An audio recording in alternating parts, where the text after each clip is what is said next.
SuperTalk Mississippi media production. Whatever you're passionate or dreaming about, don't stop. Because when you have a bank you can trust, you have the confidence to take on tomorrow. Talk to a Trustmark financial advisor today about how we can help you. Trustmark. People you trust. Advice that works. Member FDIC. Oh, yeah. Good morning, Mississippi. Everything gonna be all right this morning. Mornings with Richard Cross. Oh, yeah. Here on SuperTalk Mississippi. Woo!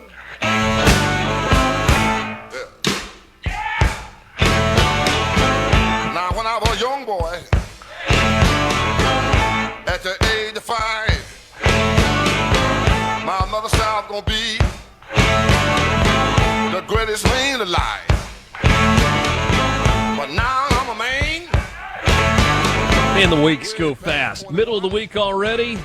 Mornings with Richard Cross. Glad to be with you as we begin on this 9th day of the month of July. Alongside Lance Tolbert, I'm Richard Cross. Thanks for joining us. If you want to join the conversation, just want to say good morning. Say, hey, Richard, I need to tell somebody they're an idiot right out of the gate this morning. You, Richard, are an idiot. I will take that. That's what you need to get the juices flowing this morning. Feel free. 601-879-4395. 601-879-4395. That's the C Spire text line. C Spire, inspired by you, Lance. I don't think you're an idiot, but I do say good morning. Well, thank you. Good morning to you as well.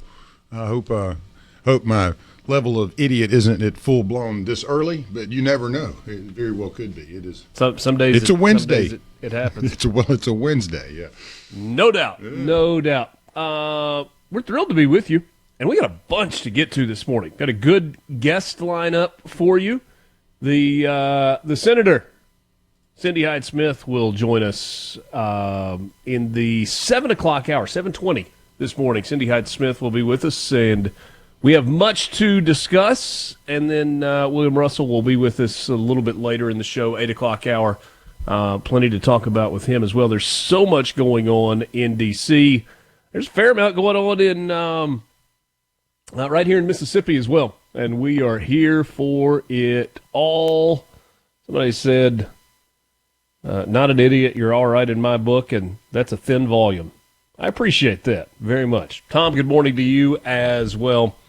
Let's take a look. What's it going to be like today weather-wise? Corinth, intervals of clouds and sunshine this morning. A few more clouds later this afternoon with a stray thunderstorm possible. Am I looking at this right? A high of 85 today in Corinth? Yeah, it's the northern woods up there. Yeah, better get your puffer out. It'd be chilly if you're not careful. Rolling Fork, intervals of clouds today, sunshine this morning, some clouds this afternoon, stray shower, thunderstorm possible. High of 89. Winds out of the west, southwest, 5 to 10 miles an hour. Bay Springs, you got sunshine and clouds, stray shower, 90. Tylertown, going to be generally sunny despite a few clouds throughout the day. Stray shower, thunderstorm possible, 92 degrees. Winds out of the west, 5 to 10 miles per hour. So, just a little sample of what you got weather-wise all throughout the state of Mississippi. O.J. Simpson was born on this day, 1947. The juice. What? Could there be a more crazy story of anyone ever? Well, I mean that's what I was. Well, I started to say, what a complicated life, but I was toying with the idea of just replacing the word complicated with dumb. What a dumb life. Like, and I don't mean dumb, stupid. I mean just like what? One of the greatest athletes to ever live, a Heisman Trophy winning running back in college football, universally liked, plays in the NFL, seemingly living his best life in retirement. Allegedly kills his wife and her friend. Gets it off for it. Now he's like going to card shows and selling memorabilia to, he's on the Pete Rose circuit. And dies not too terribly long ago, 2024. 1968 Heisman Trophy winner. 1973 NFL MVP, 5-time first team All-Pro and Pro Bowl. Broadcaster, actor. Man. Yeah. Had it all going for him, too. Yeah. The fall from grace, it was large. And as Shaq Bully says it best, now there's an idiot. And I have to agree 100%. I loved the Juice, man. I was a big fan of him. One of my cousins was full bird colonel in the Marine Corps, taught at Annapolis, did several tours in Nam and books written about him. And when he retired, he went to work with U.S. Air, and he was in the PR department, and they were playing in a golf tournament. He got paired with the Juice, and had an 18-hole round with him. Said he was the nicest guy ever, and then all this happened, and I remember us talking. He goes, it's just hard to believe as nice a guy, just a gentleman, really down to earth, approachable, as famous as he was. Said you would have never seen that coming, out of him. But apparently there was a lot of red flags there with the anger issues and things of that nature. But yeah, he was good at apparently hiding it until not. And then the story and the speculation of who actually did it. If he didn't, who done it? And a lot of the question marks surrounding, the son and things of that nature. It's just a crazy story, crazy. And that happened to be like the middle of my college life. So I was Lance Ito for forever, Yeah, you were. Yeah, definitely. You look just alike. Yeah, we were twins. Tom Hanks, born on this day in 1956. American actor, Saving Private Ryan, Forrest Gump, Philadelphia. Bachelor Party, yeah, that's... Big. Big was the one with the piano, right, at FAO Schwartz? Right, yeah, with where he jumping on it and the chopsticks. Yeah. Yeah, but Bachelor Party, that was his coming out party, I think. Yeah. 1984. Man with One Red Shoe, that's another good one. Yeah, I'm just he's one of those. I'm gonna separate the talent as an actor with all the other stuff. Because all the other stuff doesn't do anything for me, and I can still get joy out of his ability on the big screen. Is that a fair way to characterize it? Because if you start saying, "Well, I can't watch his movies. He doesn't think the way I think," I'm gonna be watching many movies. No, I love some of the slapstick early movies of his too. When he was goofy and all the fun stuff back in the old day. I think was it Forrest Gump? Maybe starts getting more into the more serious roles. I don't know. I would say so. I think that was kind of where it started a little. Fairly serious role there. Fred Savage, 48 years old today. Mole. Born in 1976. The Wonder Years, The Princess Bride, The Grinder, director as well, born in Chicago. What would you do if I sang? Man, did you watch The Wonder Years growing up? Of course. I thought everybody watched The Wonder Years. There was 3 channels back then, so you kind of were stuck with what was on. Yes. But wasn't Fred Savage in Goldmember? Yeah, he was. Was he? Yeah, he was the guy with the big mole on his face. So he played in a bunch of movies, ones you never heard of, but he's in a bunch of movies. Bill Haley and his Comets rolled out "Rock Around the Clock" on this day in 1955, one of the best-selling singles ever. Just a year later, a guy who probably played this song on his television show, 1956, Dick Clark's first appearance as host of American Bandstand, the original Ryan Seacrest, Dick Clark. Hey, and wasn't that the first recording of a rock and roll song that went to number 1? I believe that was the. I think that's the truth. Rock Around the Clock was the first rock and roll song that reached the top of the charts. So thank you for that. 1995 in Chicago. Oh. Didn't know it at the time. Heartbreaking. Jerry Garcia's unexpected final concert with the Grateful Dead. So his final show was at Soldier Field in Chicago on July 9th, 1995. And we had tickets for the Birmingham show, which was about a month before. Couldn't make it. Really? Because of our our conference tournament. Went a little long for a rain out. And we got pushed back a couple days and got back to – couldn't make it. Couldn't get there. Okay. So, but, hey, one little piece of trivia. What was the original name of the Grateful Dead before they found out that somebody else was using the same name? So they chose the Grateful Dead kind of randomly.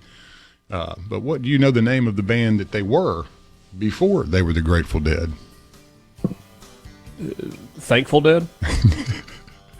The Warlocks. Not sure they'd have had quite the same career as the Warlocks. And I will say this, it's a pet peeve of mine to see anyone ever put a label on who and what the Grateful Dead are, like psychedelic rock or something. They were across every genre of music. So great band. So you're a big Deadhead. Oh, yeah, I love the Dead. Man, JT is too. And most people that like a little good music will listen to the Dead too now. Yeah.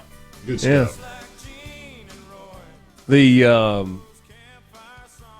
man, there have been a bunch of folks that have made the trek out to Vegas for the show at the Sphere. Well, Dead and Company.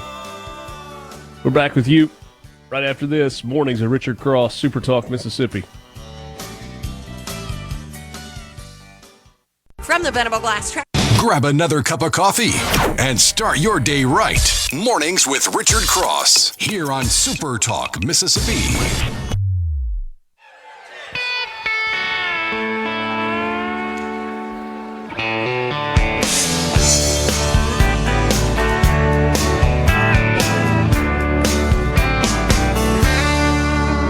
We got winners, we got losers, chain smokers and boozers, and we got yuppies, we got bikers, and we've got thirsty hitchhikers, and the girls next door dress up like movie stars.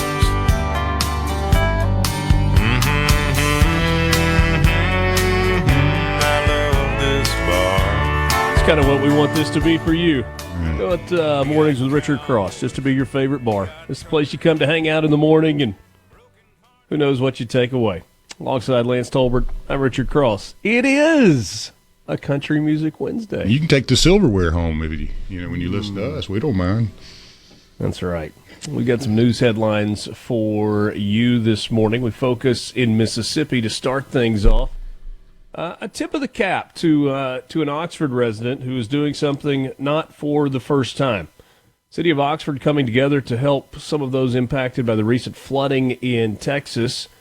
Mayor Robin Tannehill, a couple of days ago, put a post out on social media encouraging residents to donate non-perishable food items, bottled water, new clothing, and other essential items to a drive created by local resident Shane Brown. Shane and his wife and family have the Brown Family Dairy, which you may know. And if you're trying to connect the dots and say, that name sounds familiar, Shane's father was the author Larry Brown. Shane has he's a pretty talented writer in his own right, and I think is starting to work on his first book. Just a good family. They live in the Taylor community, and I guess it was back in the fall when the hurricanes came through East Tennessee, North Carolina, etc. Did a drive, loaded up a big truck, drove it up, came back, not a lot of fanfare, and a couple of days ago a post on Facebook said they were going to do it again, and man, the outpouring of stuff. They just filled their own living room with all of this, loaded the truck last night, we're on the road, so you guys happen to be listening. Safe travels to you. Thank you for the good works going on, and to all the folks from Oxford that are pitching in. And I know that stuff's going on all over the state of Mississippi. And by the way, if you happen to know about something like that that's happening in Mississippi, don't hesitate to reach out to us. You can follow along on Twitter at Mornings Cross. Shoot me a DM, tag us in a tweet, whatever. or obviously on the C Spire text line, 601-879-4395, because we want to let everybody know about the good stuff that is happening in Mississippi. Good things like, the tax-free weekend that is happening statewide this weekend. It's kind of the going back to school sale. So 7% off what you pay at the register. Starts Friday, midnight on Friday, and will go through midnight on Sunday. Clothing, shirts, pants, socks, underwear, dresses, pajamas, school and work uniforms, other articles, shoes, some sports items like jerseys or tennis dresses or things like that. Pretty much all school supplies, backpacks, pens, pencils, markers, crayons, notebooks, textbooks, art supplies, all eligible. Here's the boring part, the bad part. Here's what's not eligible. Technology items, laptops, tablets, not part of the plan. Sports items like shoulder pads or new cleats, that's not part of the tax-free deal. Jewelry, sunglasses, stuff like that, doesn't qualify. It does qualify for online shopping. So if you are shopping with Amazon, no big deal. You still get your tax-free shopping. The catch, or I guess you'd call it a catch, there is a dollars cap. An individual item has to be less than $100 and fit into one of the eligible categories to get the tax-free savings. Now, note I said individual item. So if you bought a $30 shirt, a $30 shirt, a $30 shirt, and a $50 pair of pants, and your total bill was $140, you would get all of that for $140. It's not the cumulative amount of those things, it's each individual item. But if you buy a $120 pair of shoes or a $200 pair of shoes, you're going to pay the 7% sales tax on top of that. You're good at the shopping stuff. Well, I mean, they laid it out for me right here on SuperTalk.fm. I'm messing with you. And oh, by the way, if you are an outdoorsman or an outdoors woman, the tax-free outdoors weekend coming at the end of August. We'll try to keep you up to date on that when it rolls around. Tragedy a couple of days ago, yesterday morning actually, about this time in the Mississippi Delta. 2 Bayou Academy students confirmed to have passed away after a multi-vehicle wreck involving a Ballard County Sheriff's deputy. This was early yesterday morning. Still getting details out of that. Officials with Mississippi Highway Patrol said troopers were sent to an accident on Yale Street in Cleveland just before 6:45 a.m. Deputy Breonna Brown was reportedly driving to work when her truck collided with a truck that was occupied by a pair of high school students who were on their way to an early morning football practice. Brown is reported to have received moderate injuries, the sheriff's deputy. As a result of the crash, the 2 teenagers' identities have not been released by law enforcement. They were pronounced dead at the scene. Bayou Academy's official Facebook account in the aftermath of the wreck said, quote, "We ask that you pray for all the families involved in today's tragic events, as well as our Bayou Academy family. We're all hurting at the loss of 2 of our own. We also ask that you pray for those at the Bolivar County Sheriff's Office and the families involved. If any of our students need someone to talk to, our counselor and principal are available." Outpouring of some of the contemporaries of Bayou Academy, local institutions like Delta State, other teams with which they compete like MRA, Canton Academy, Jackson Academy, and others have just flooded social media with their condolences. Just an awful, awful situation. Oh, man. Gosh, Lance.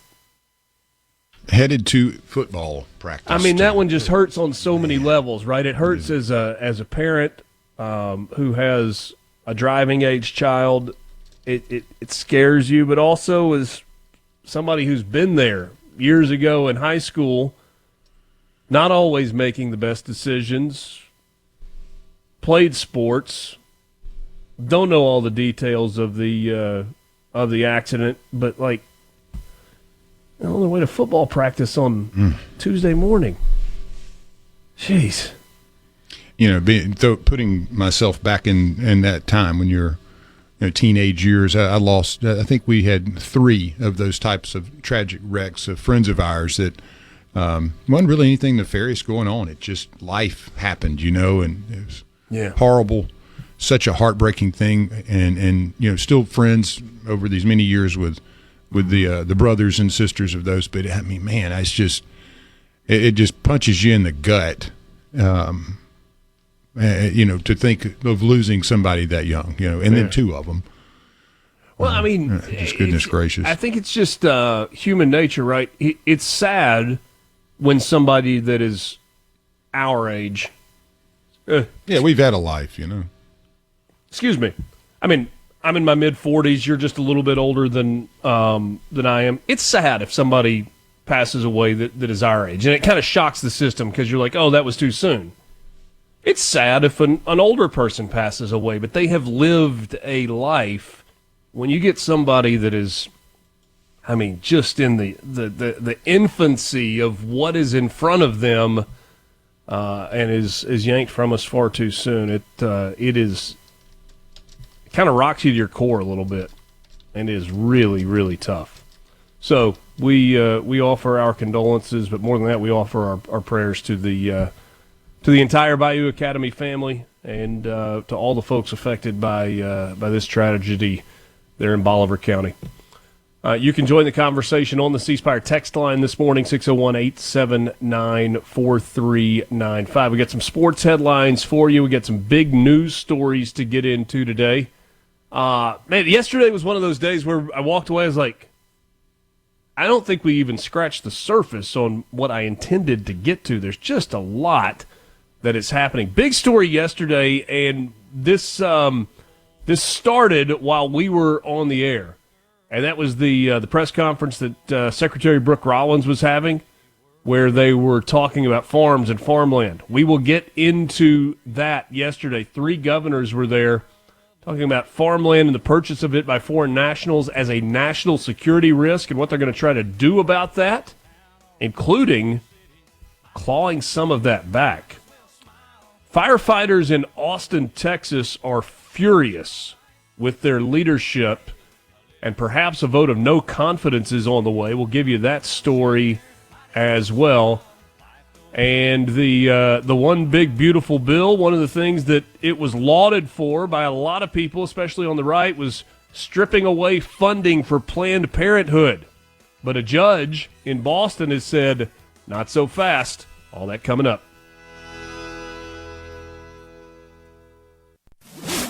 Take a deep dive into the news and debates driving the day, all on your ride to work. Mornings with Richard Cross, SuperTalk, Mississippi.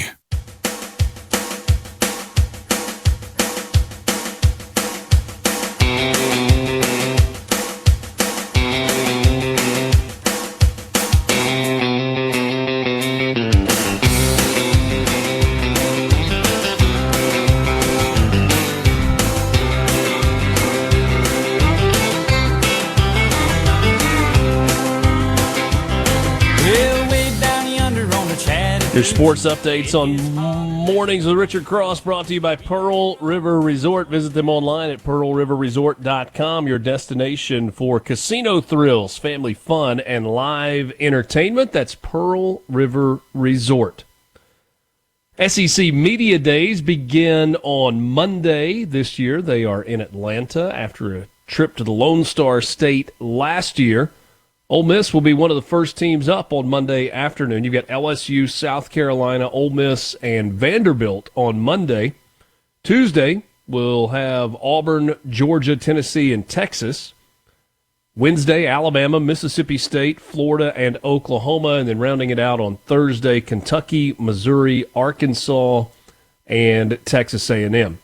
Mississippi State announced yesterday that quarterback Blake Shapen, who is now a grad student, safety Isaac Smith, a junior, and senior wide receiver Brennan Thompson will represent the Bulldogs in Atlanta for all of the media to talk to. For Ole Miss, Rebels are sending junior linebacker TJ Dottery, junior wide receiver Caden Lee, and sophomore quarterback Austin Simmons to visit with the media. And, of course, SuperTalk Mississippi will be there.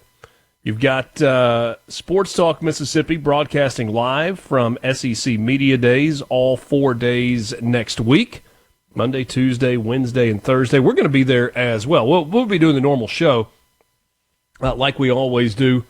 Brian Haydad and Michael Borky will sit in for a segment or so with us in the 8 o'clock hour each day. But don't worry, you're going to get your normal Mornings with Richard Cross. If sports is not your thing, you will you won't be subjected to that. But we'll keep up to date with what's going on there. And we certainly look forward to that. Coverage from SEC Media Days for Sports Talk Mississippi, brought to you by Pearl River Resort, Trustmark Bank, Gentile Apparel, Cannon Ford Lincoln in Starkville, Cleveland, and Pascagoula, Covington County Hospital, and Mississippi Farm Bureau. So that'll be fun next week. A couple of big matches going on this morning at Wimbledon as they work toward setting the semifinals on the men's side.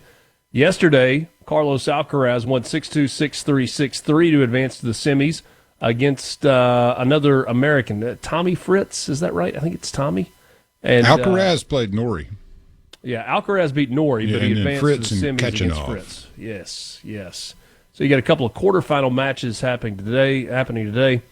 Yannick Sinner, the number one overall, playing Shelton, an American, and then Kaboli and Djokovic. Those matches on ESPN and ESPN2, respectively, this morning. The championship, the gentlemen's final, Sunday morning at 8 a.m. The All England Club. Wimbledon. I'd love to go at some point. Oh, man, yeah. Are you kidding me? That would be awesome. It's one of those. I want to go to the U.S. Open, too. I've got a buddy who's been to the U.S. Open a couple of times. Says coolest sporting event he's been to. Was that New York, right? Isn't that the one? Yeah, Flushing Meadows. Yeah, Flushing Meadows. Looks fun, but I don't know. If I had to pick between the two, I'm pulling the Wimbledon. Yeah. You'd have to pull the suits out of your closet for that. Oh, yeah, definitely. And my retainer, make sure I'm looking good. Because they got beautiful teeth over there.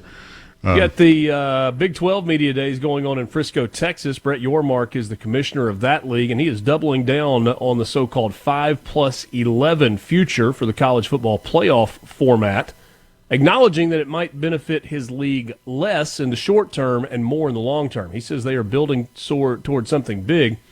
Big 12 and the ACC have pushed for the model, which would award automatic bids to the 5 highest-rated conference champions, and then the 11 other teams in the proposed 16-team field would be at-large selections. By the way, I think that's a model that makes a lot of sense. It sounds sensible. You've heard proposals that include 4 automatic bids for the SEC and the Big Ten, a couple of automatic bids for the ACC and the Big 12, and then one automatic bid for the highest-ranked group of 5 champion. I guess that's what we're still calling them. Big 12 had only one representative last year. It was Arizona State in the inaugural 12-team college football playoff. They lost in double overtime to Texas in the Peach Bowl. Yormark said 5-11 is fair. Said that in his opening address at Big 12 Media Days at the Star in Frisco. That's the practice facility for the Dallas Cowboys.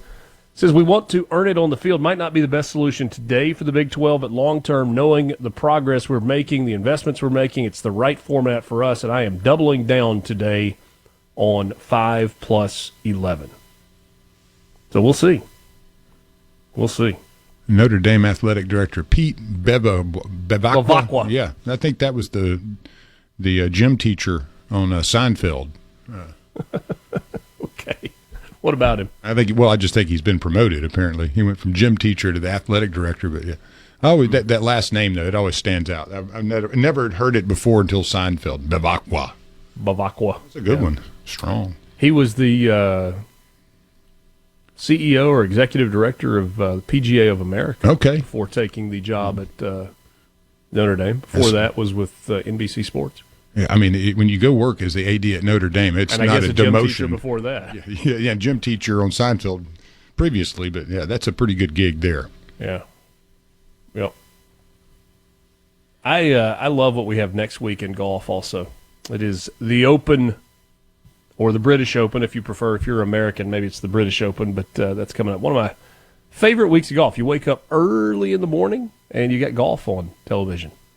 I might have golf streaming on the computer while we're on next week at, I guess it'd just be Thursday morning at SEC Media Days. Anyway. You got to have golf on them, especially if it's morning golf. Yeah. The Royal Portrush Golf Club in County Antrim, Northern Ireland. Portrush. Is that what it's called? Portrush? Okay. Yeah, gotcha. I'm sure it's very Portrush, very green and luscious, huh? And difficult to play. Yeah, sometimes those courses are green and sometimes they are baked out brown and the ball just rolls forever in links style. Have golf. you ever played a true links course like that? You know, out of the country? You know? No. I have a cousin. They used to go up to St. Andrews and with a golf group. They'd done it a few times. Said it was the coolest thing ever. Just playing at some of those historic clubs over there. Yes, a Scotland golf trip is very, very, very much on my bucket list, but has not happened yet. So one day. Can't take the Ford F-150 over there, I don't think. No, but I can take it to the airport and get on an airplane the rest of the way.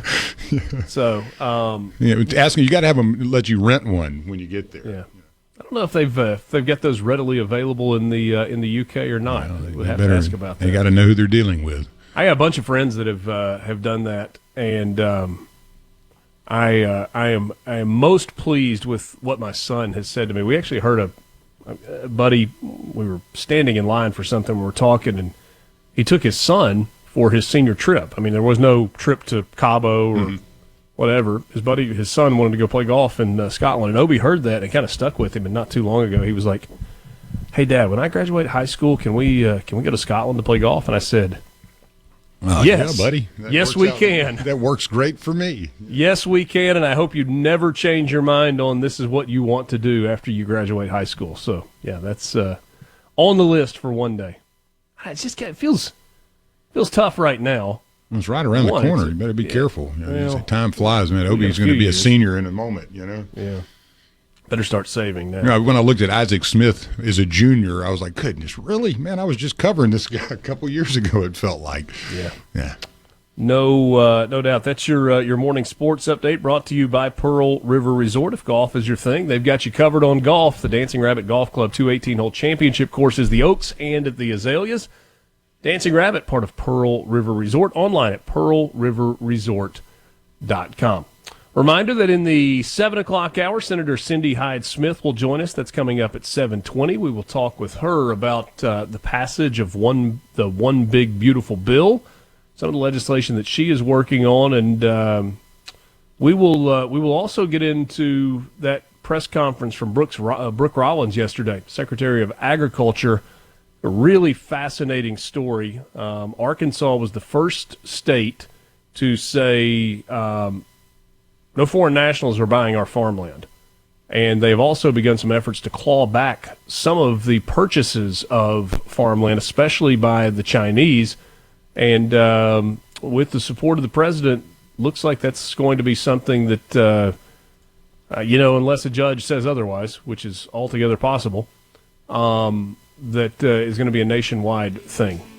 So we'll see where that goes and get Cindy Hyde-Smith's thoughts on that story as well. Oh, I wonder, are they going to make the Chinese sell Smithfield Farms and give back all the pork and all that good stuff, or is this curious? I don't know the answer to that question, but I do know that you've got Chinese nationals that own farmland in the state of Mississippi and across much of the Southeast and the Heartland as well. It's being framed as a national security issue, not so much a food issue, although I guess it all kind of works together. Mornings with Richard Cross on SuperTalk Mississippi. We're back with you. Quick lottery update and some of the Democrat talking points from flood drama in Texas being debunked quickly. Not a great look for some of the Dems. We're back after this. From the Venable Glass Track. From Duck Hill to Alligator, Mississippians start their day the right way. Mornings with Richard Cross on Super Talk, Mississippi.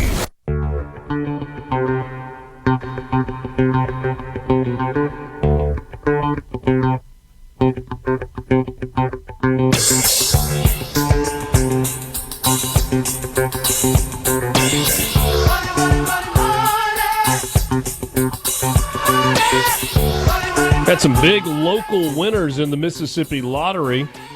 Cash 4 scratch off. A Lumberton man won $20,000 on 4 tickets from Ramey's in Purvis and Keith's Superstore in Lumberton. Congratulations on that.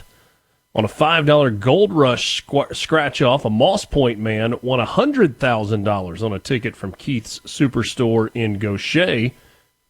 And you had a Columbus man that won $50,000 on a ticket from Macon Exxon in Macon, Mississippi. That was on a Colossal Cash scratch-off.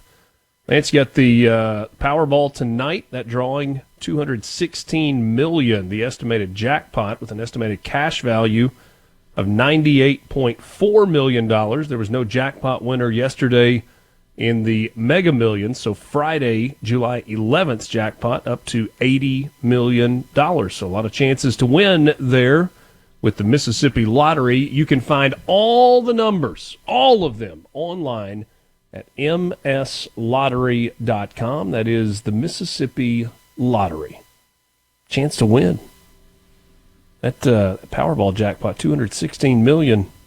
Put $98.4 in your pocket. Well, at least before taxes. Yeah, After taxes, about $60 million. There's some big winners, though. I mean, $15K, $20K, $100,000, $50,000. That's a pretty nice little list right there. No doubt about it. No doubt. mslottery.com is the website.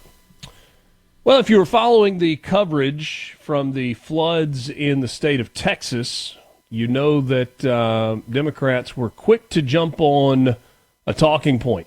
One of those talking points was, well, with all of these cuts that the president has made, that Doge made, you're seeing the effects. They don't care about American lives. Chris Murphy, the less likable every single day senator from Connecticut, said, accurate weather forecasting helps avoid fatal disasters. There are consequences to Trump's brainless attacks on public workers like meteorologists. Only problem with that is the warnings actually were in place. National Weather Service out of Austin on Friday, July 4th at 1:14 a.m., issued a flash flood warning for the areas in central Texas. And you had a bunch of people that kind of jumped on and said, hey, that's not the issue here. There was a meteorologist in Austin, Texas, which is, kind of on the edge of the hill country. Avery Tomasco said this on X. All I'll say is this. The National Weather Service issued a flood watch for Kerr County more than 12 hours ahead of the catastrophic flood. A flash flood warning was issued for Hunt and Ingram 3 hours before the Guadalupe started to climb. They did their job, and they did it well. And even the Associated Press pointed to the fact that not only were they not understaffed, they were actually extra staffed for the weather event in central Texas. The National Weather Service office in New Braunfels, which delivers forecasts for Austin, San Antonio, and the surrounding areas, had extra staff on duty during the storms. Where the office would typically have 2 forecasters on duty during clear weather, they had up to 5 on staff. Quote, there were extra people in here that night, and that's typical in every weather service office. You staff up for an event and bring people in on overtime and hold people over. That is according to the person with the National Weather Service in a quote to the Associated Press. We talked about this a little bit on Monday, but the politicization of tragedies is one of the most disgusting things that we have in our political landscape today. It's just, it's ridiculous. It is unfortunately not unique to the left. The right has done it as well. Absolutely has done it. And look, I'm not suggesting that accountability is not important, that after action reports are not important. But when you have search and rescue efforts that are ongoing for young children, adults, families who have been washed away, literally washed away by a flooding river and rampant floodwaters and flash flooding, probably not the time to immediately assign blame to someone, especially when the blame is misplaced and inaccurate. Chris Murphy doesn't care about that, though. All he cares about is what he can do to blame Trump for anything today, tomorrow, yesterday, a week from now, a month ago. That's all Chris Murphy cares about. What a schmuck. I mean, what a schmuck. 7 o'clock hour coming up. It's Mornings with Richard Cross. We are glad to be with you. Join us, won't you, on the C Spire text line at 601-879-4395. C Spire, customer inspired by you. We're back after this. The views and opinions expressed by the hosts, guests, and callers on this show are not the opinions of TeleSouth Communications, its management, or advertisers. Good morning, Mississippi. You're starting your day off right. Welcome to Mornings with Richard Cross here on SuperTalk, Mississippi. Little things, like the way you kiss, little things that I can't resist. Little things make me feel so fine. Got to have your loving, honey, all the time. Little things. Do you have the dream of owning land, farmland, maybe a piece of property where you can hunt and you make the rules, maybe a smaller tract of land where you want to build a dream home, or just a weekend cabin or shop to kind of get away and unplug a little bit? Maybe you recognize that land is just a great investment. There's not going to be any more, and it's time to kind of diversify your portfolio with a land purchase. I want to tell you about my friends at David Fisher Land Company. Based in Inverness, right there in the heart of the Mississippi Delta, but they service Mississippi, Arkansas, and Louisiana for all of your land needs. Over 40 years of experience in farm and recreational land brokerage, land appraisals, and farmland management. So whether you're looking for 100 acres or thousands of acres, David Fisher Land Company can help. Or maybe you're wanting to get in on a hunting lease and you're not sure exactly where to start. You want to join one of those clubs along the Mississippi River? Let Jack and the crew at David Fisher Land Company help you find the perfect hunting spot from DeSoto County all the way to the South Delta. With customers across the Southeast, David Fisher Land Company is the perfect choice for the property that you want or that you need to sell. I'm not going to give you their phone number, but I will give you the website. The phone number, you're probably not going to remember that, but you can remember the website, davidfisherland.com. It's davidfisherland.com. Reach out to David, Jack, or Travis. They'd love to help you with your land needs. And do us a favor, if you don't mind. Tell them you heard about them on Mornings with Richard Cross. David Fisher Land Company, davidfisherland.com. This is Mornings with Richard Cross on SuperTalk Mississippi. Streaming online at supertalk.fm, SuperTalk TV. This hour of the show brought to you by MWG Employer Services. You can find them online at mwgemployerservices.com. If you're struggling with the stuff that, well, people struggle with, payroll and tax withholdings and all the stuff that your HR director has to deal with, MWG Employer Services can help. You can give them a call at 601-206-7966 or mwgemployerservices.com. Alongside Lance Tolbert, I'm Richard Cross. Yesterday, as we were kind of wrapping things up, or I guess it was in the 8 o'clock hour yesterday, there was a press conference in Washington, D.C. A number of the cabinet secretaries were there. You also had some governors that were on site, including Sarah Huckabee Sanders of Arkansas.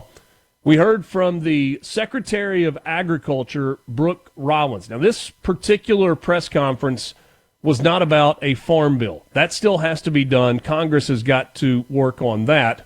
But this was about land security and land ownership and whether or not foreign nationals should or can own land in the United States, farmland in particular. It's kind of a long clip, but let you listen in here to some of what Brooke Rollins had to say. Today, we are taking this purpose and our American farmland back. American agriculture is not just about feeding our families, but about protecting our nation and standing up to foreign adversaries who are buying our farmland, stealing our research, and creating dangerous vulnerabilities in the very systems that sustain us. Reshoring and nearshoring our food and agriculture supply chain is essential for our nation's security. In coordination with the White House, the Departments of Treasury, Defense, Homeland Security, and Justice, as well as state governors, state agriculture commissioners, local, tribal, and territorial governments, today we announced the USDA's National Farm Security Action Plan. This plan includes 7 key action items, and there's a lot of people here that I want you to hear from, so I'm not going to go one by one, but just very quickly. It's on our website. The press has gotten a preview of it, and we can ask some questions once we finish the main program. But very quickly, and perhaps the most important, the first of the 7, is securing and protecting American farmland ownership. Actively engaging at every level of government to take swift legislative and executive action to ban the purchase of American farmland by Chinese nationals and other foreign adversaries. Standing on the shoulders of great governors, 3 of whom are standing behind me, who have already been leading the way on this issue. And at the federal government level, working to do everything within our ability, including presidential authorities, to claw back what has already been purchased by China and other foreign adversaries. All right, so that's the crux of that first of 7 pieces of the National Farm Security Action Plan. Address U.S. foreign farmland ownership from adversaries head on, including not allowing them to buy and also potentially clawing back some of those purchases. I'm going to be honest, I don't know exactly how you do the whole claw back thing. Sarah Huckabee Sanders, in her remarks, said not only have we taken back farmland that was bought by Chinese nationals in the state of Arkansas, we made them pay for it. I don't know how that works, just to be completely honest with you. But it's something that is being looked at not just at the state level, but also at the federal government level. You heard Brooke Rollins say that there are 7 points, and she wasn't going to go through all of them. They outlined many of those in the press conference yesterday. But I'll give you the high-level view here.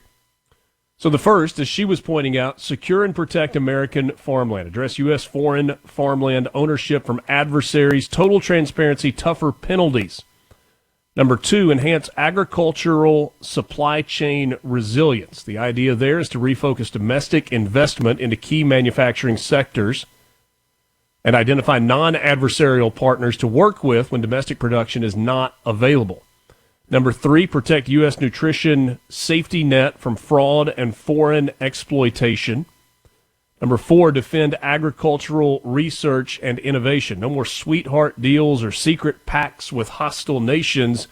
America ideas stay in America, the plan says. Number 5, put America first in every USDA program. From farm loans to food safety, every program will reflect the America First agenda. Then the final 2, safeguard plant and animal health, crack down on bio threats before they ever reach our soil.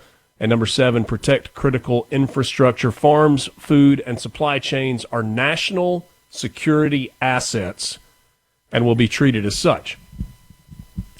It's interesting because if you happen to be in your Ford F-150, Lance, rolling through the Mississippi Delta, and you see hundreds upon thousands of acres of farmland that just stretch for as far as the eye can see, or maybe you're rolling through the Arkansas Delta and seeing the same thing, or maybe you're in the heartland going through Kansas where it feels like literally there are no trees and you can just look and see these rolling prairies that go on forever. Your first thought is not necessarily, oh, wow, national security. But when you allow ownership to transfer from American farm families to foreign interests, whether they are state-owned or individually owned, all of a sudden that national security threat could become an issue. No, also, when you blow out your economy like in 2008 and the world suffers and you need people to buy stuff because nobody has any money anymore, it's a lot more lucrative to attract investment from outside. And I would imagine I worked through all that. That's where a lot of that would have started, huge chunks of money that needed infusions. And, sometimes it's better to sell it. Now, again, that was not the right way to do it. That's where we are now, though. Smithfield Farms is a great example. I'll go back to that. Largest pork producer in the United States of America. Guess who owns it? China. That didn't happen yesterday.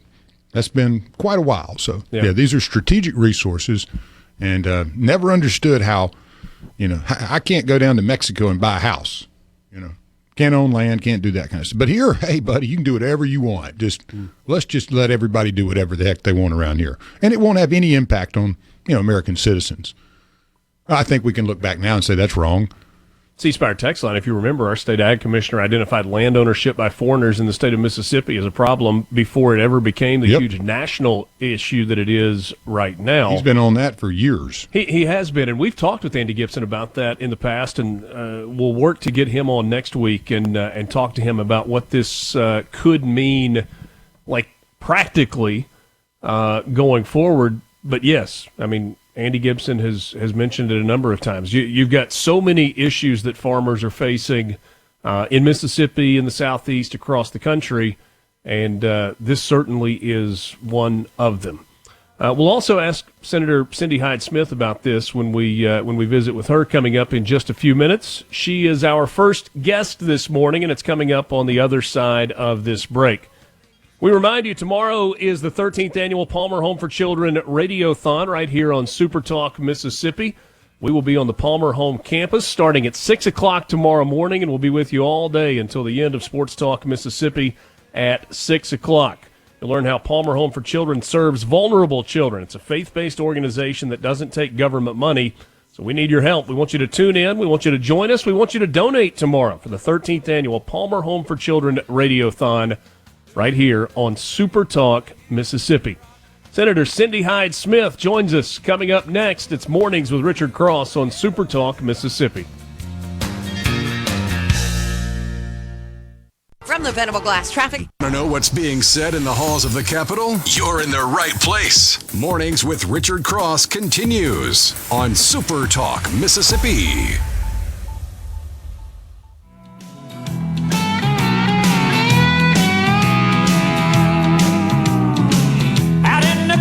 Past the city limit sign where there's a honky-tonk near the county line. Back with you. It is Mornings with Richard Cross on Super Talk, Mississippi. Glad to have you along for the ride and glad to welcome in our first guest this morning. Senator Cindy Hyde-Smith joins us back in Washington, D.C. A quick trip home over the 4th of July weekend, the Independence Day weekend, and now back to D.C. to get back to work. Madam Senator, good morning to you. Good morning, and thank you for having me. It's a good day here in Washington, D.C. I certainly appreciate your time. I've been looking forward to this conversation. I guess we start with the one big, beautiful bill. What a week last week was in particular, really the last few weeks, kind of getting to the finish line on this. I guess I'm interested, first of all, in your kind of overarching take. I think most people would admit that this bill is not perfect, but the way government seems to work is perfection is rarely possible on a bill in Washington, D.C., but there's a lot of good in it, specifically for Mississippians. What do you think is good that comes out of the big, beautiful bill? Well, the number one thing that we talk about so much, Richard, is the taxes. The tax extension for the 2017 tax cuts that were coming to avoid that cliff was so critical. And it was tough getting there. There's no doubt it was tough. This is one that we will always remember looking back. I don't care if you're here one term or 50 terms, staying up 20 hours straight on the Senate floor. We could get up and run to the restroom. We could get up and run to the hall and get something to eat. But 29 hours straight there at your desk with 15-minute votes because we were battling really bad amendments the Democrats were bringing forward. So, it was tough to get there, but oh, was it so worth it? We just want an America with a great economy. And this is exactly what it's going to do. It's going to energize the American economic growth.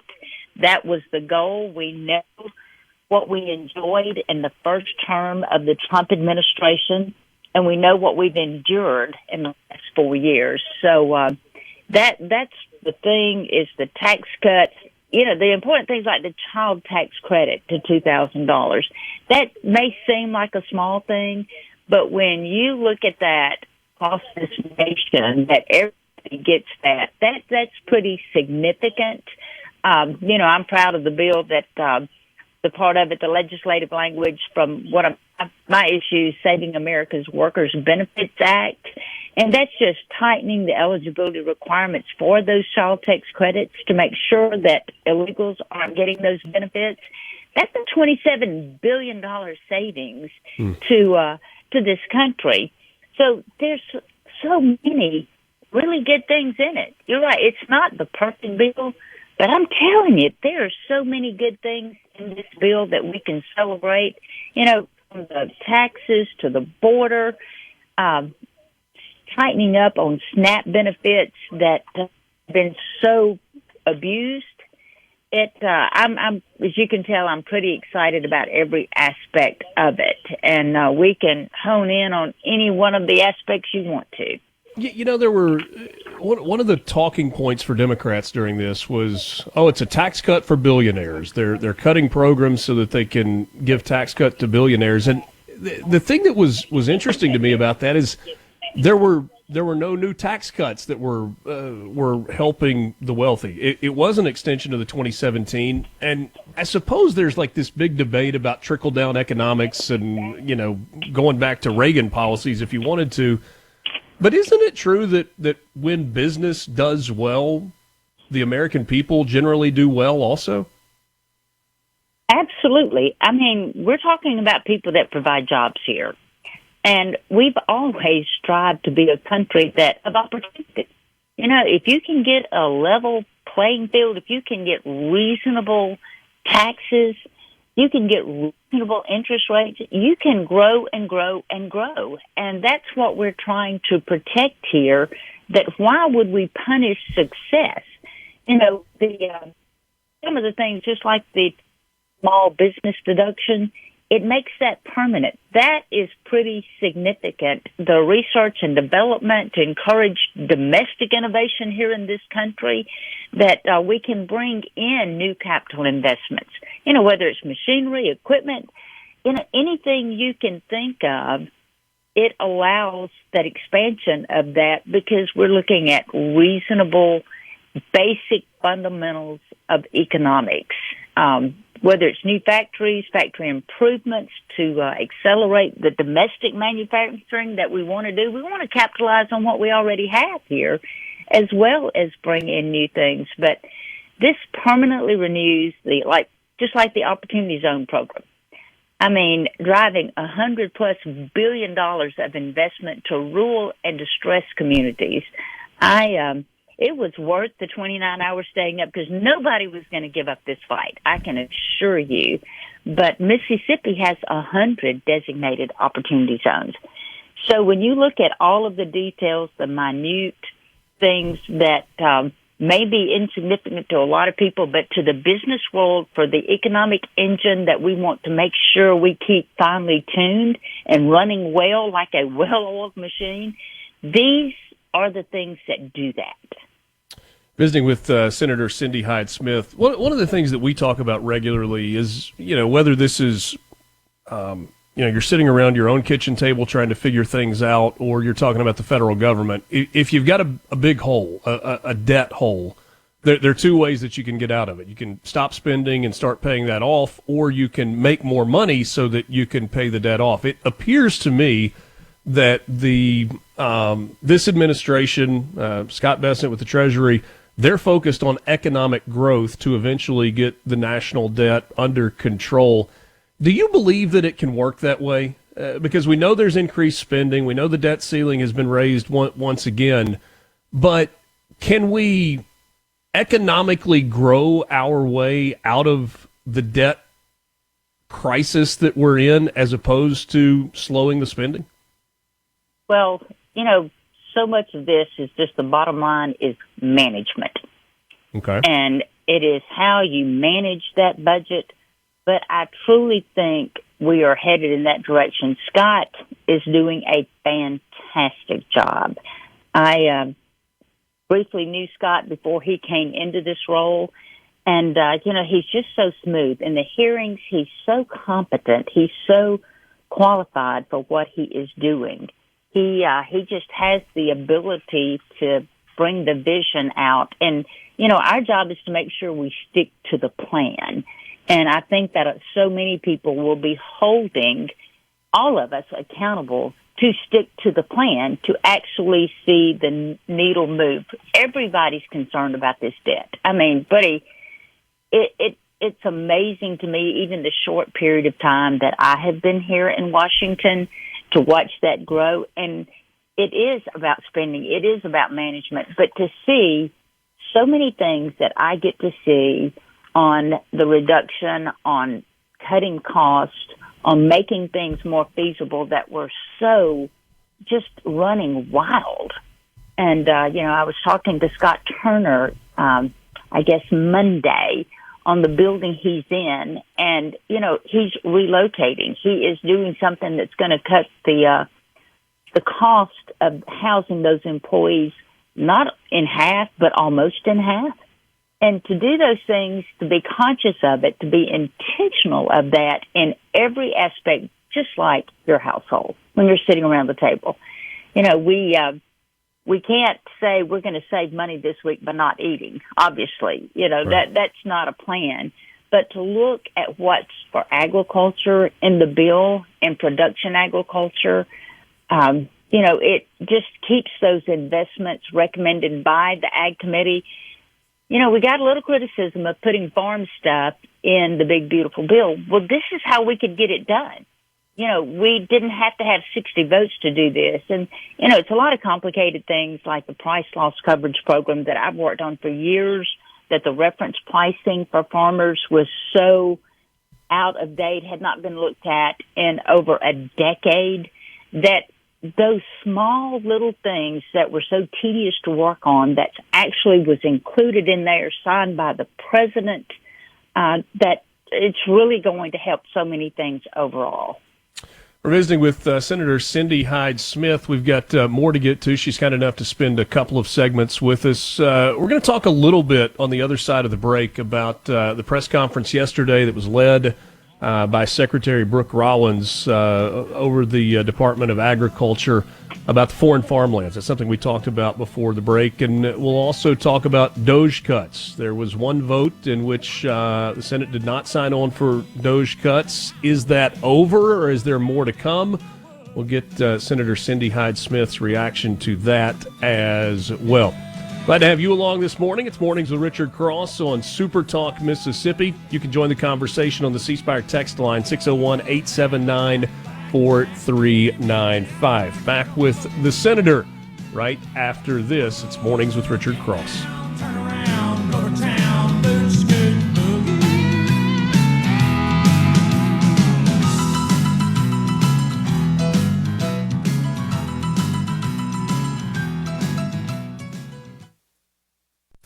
From the Seabrook. Richard Cross is brought to you by Covington County Hospital in Collins, where your health matters. Get the inside track on Mississippi politics. Mornings with Richard Cross on Super Talk Mississippi. Lord, I hope this stays. Continuing our conversation with Mississippi Senator Cindy Hyde-Smith. I know there is a lot going on in Washington, D.C., so I very much appreciate your time this morning.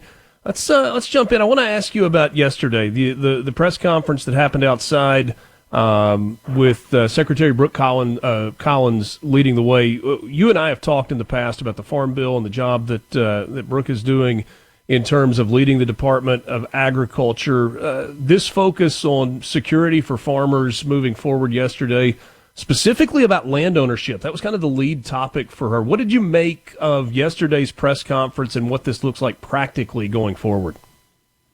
Well, it just came out yesterday, and, I've looked over the 7 points, but we do have to be so conscious of what's going on around us.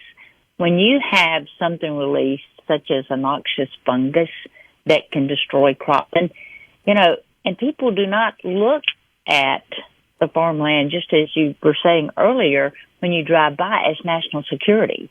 But when we're not able to feed ourselves, you bet that is national security. And I think the attempt here is just to take it's pretty aggressive action on these critical areas to secure and protect that from the, the adversaries that may be up to something.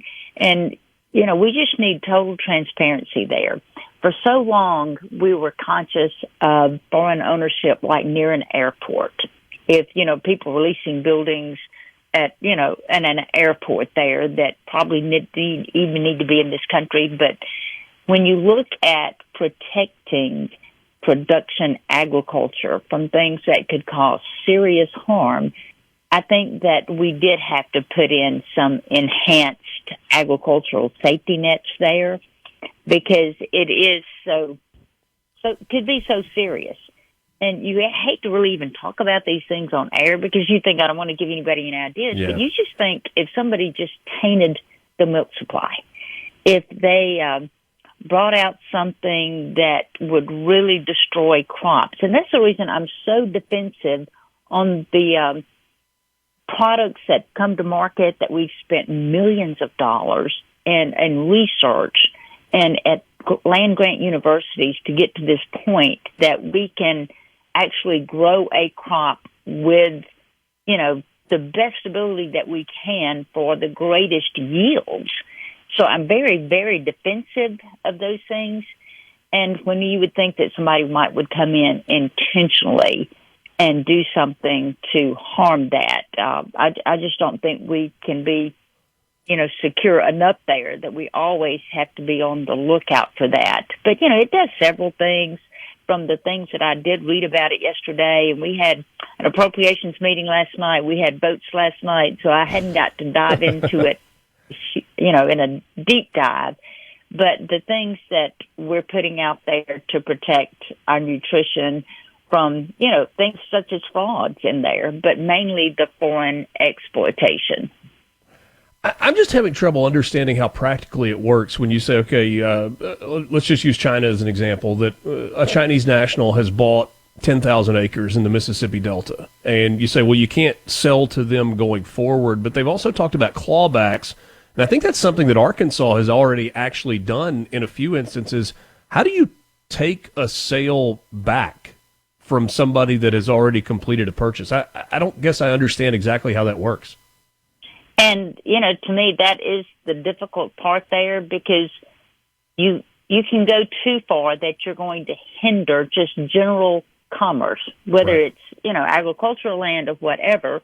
And I understand we need to protect the critical infrastructure, but that's a fine rope that you're walking there. And I, of course, plan to have our folks dive into it more on this national security action plan that they've come out with. But, ownership of land is strategic, like I was talking about, airports, military installations. But when you come to farmland, we've got to make sure that there's nothing in there that's unintended that we need to address. Right. And I'm sure that it's been thought out, but, we've always taken, the position when somebody comes in and with good intentions, you don't want to have roadblocks for those with good intentions just because they may not be of the origin that, that where they're from. Right. You've got to make sure that this can be something that's doable and workable.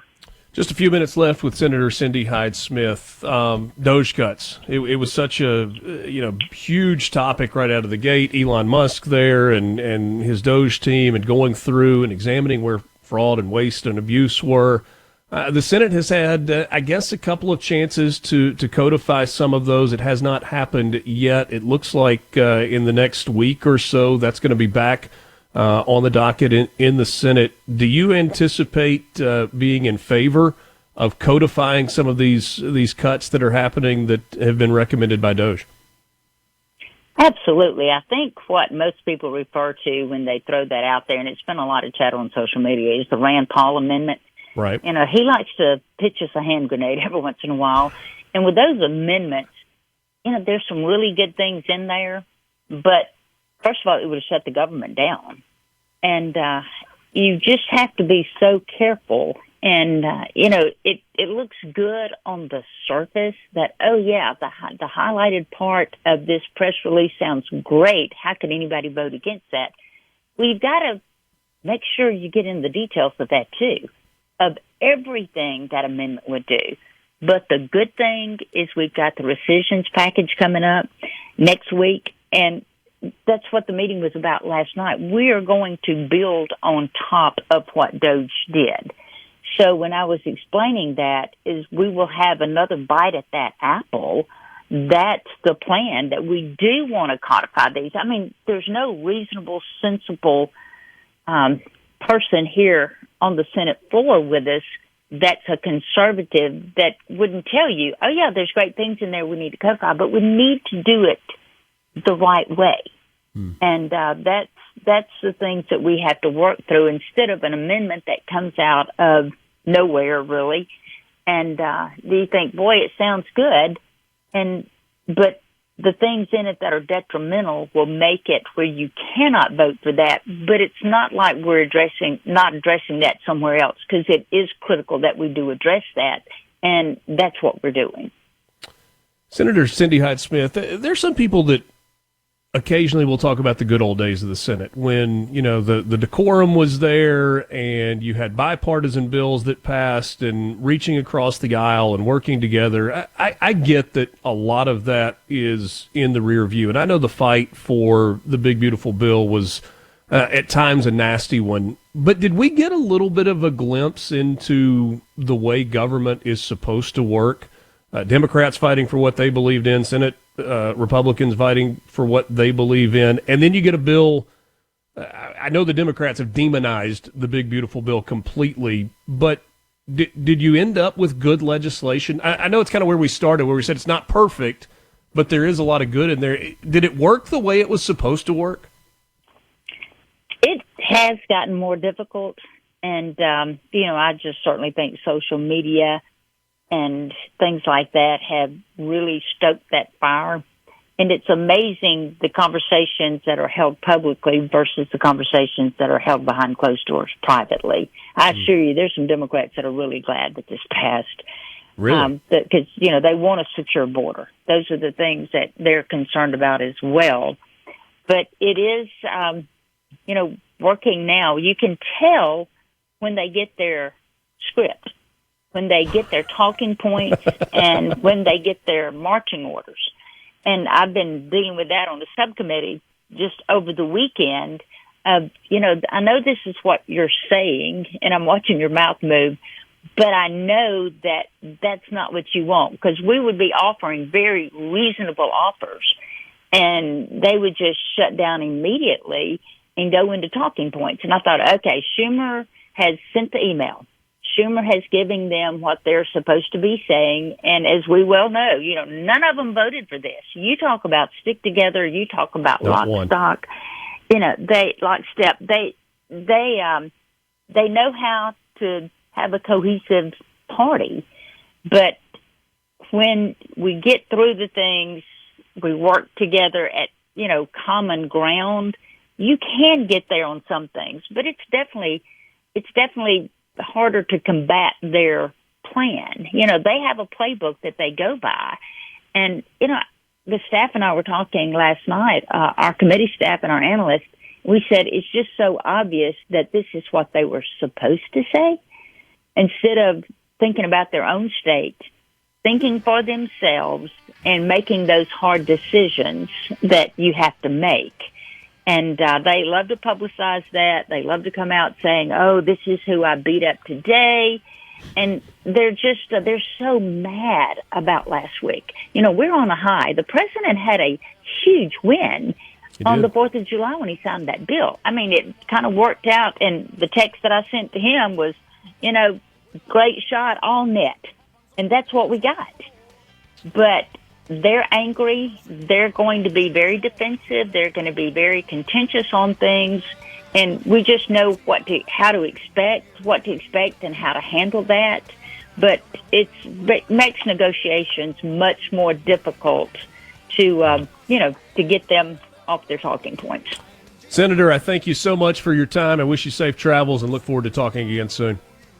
Thank you for this opportunity, and to all those services. From the Venable Glass Traffic. Keeping Mississippi in the know, one morning at a time. Mornings with Richard Cross on SuperTalk Mississippi. Well, my name's John Lee Pettimore. Same as my daddy and his daddy before. You hardly ever saw Granddaddy down here. They only come to town about twice a year. You buy 100 pounds of yeast and some copper line. Everybody knew that they made moonshine. My thanks to Senator Cindy Hyde-Smith for joining us this morning. If you missed any of that conversation, you can grab it online at supertalk.fm. Some of your reaction on the C Spire text line, 601-879-4395. 601-879-4395. The best teams know how to get even better. That's why C Spire constantly enhances their wireless, fiber, internet, and business solutions for you. Visit them at cspire.com today. C Spire, inspired by you. Thomas and Greenwood, why would Democrats vote no? It spends more than their wildest dreams. Well, you know the answer to that, Thomas. It's because it was a Republican idea. Doesn't matter if it's a good idea. If it's a Republican idea, the answer is no. I don't feel like it's always been that way. That's kind of what I was getting to with that last question about working together and the good old days of the Senate. It struck me that it was really interesting when she said, the conversations that are held publicly versus privately are not the same. But when they get in public, Democrat senators march in lockstep. She talked about getting their talking points from Chuck Schumer or other leadership. Some interest in the land acquisition, and I think you could tell from her answer, and she admitted that that press conference with Brooke Rollins just happened yesterday, and she's looked at the high points in it, but has not yet been able to really dig deep. I think her questions and concerns were some of the ones that I have too. How do you do that? Specifically with regard to foreign farmland ownership. I mean, if there was a legitimate transaction that occurred where a farmer in Greenwood sold 7,000 acres of farmland to a buyer who either had the cash or the financing in place to buy it, at, say, $5,000 an acre, $6,000 an acre. And that was a legitimate transaction, even if the owner of that farmland now, that 7,000 acres, after a $3.5 or $4.2 million transaction, even if the transaction was legitimate, how do you go to the buyer and go, yep, we're taking that back. And no, you can't have your money back. Or here's your money back. Or where the money's already been spent. I mean, let's say it's a situation where somebody is getting out of farming, right? You've got a family or an entity that says, we're ready to get out and we're going to sell the land. And just using $5,000 an acre as an example, and maybe that's a little light even still. Sorry, I said 4.2. That would have been $42 million.